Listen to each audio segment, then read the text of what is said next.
ব্যক্তির চেয়ে দল বড়, দলের চেয়ে দেশ বড়, অ্যাবসলিউটলি নট। সংবাদ মাধ্যম media is the fourth state, কিন্তু ফোর্থ স্টেট হতে হলে নিজেকে গড়ে তুলতে হবে, ফোর্থ স্টেট হওয়ার যোগ্যতা অর্জন করতে হবে।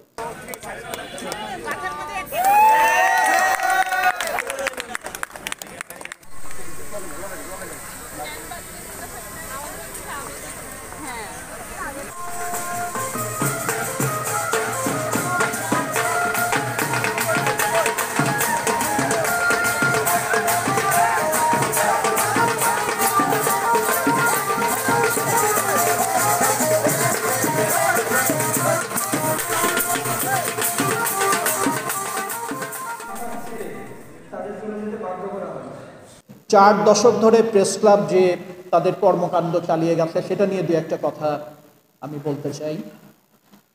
আমরা সুস্থ ধারা গড়ে তুলতে পারিনি।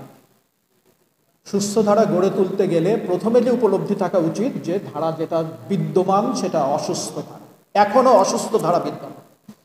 যখনই রাজনৈতিক পট পরিবর্তন হয়েছে তখনই প্রেস ক্লাবের গঠন পাল্টে গেছে।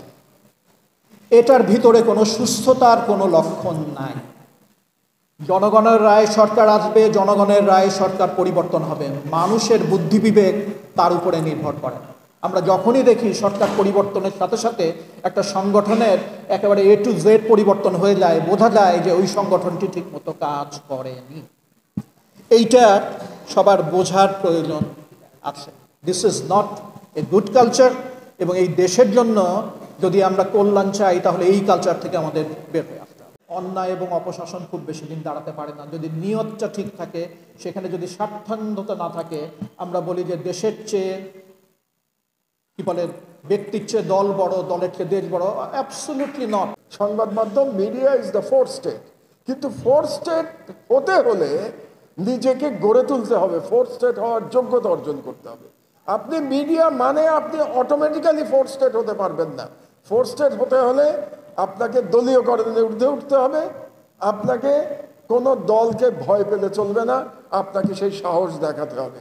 শুধুমাত্র তখন আপনি চতুর্থ স্তম্ভ হয়ে উঠতে পারবেন, আদারওয়াইজ আপনি চতুর্থ স্তম্ভ হতে পারবেন না।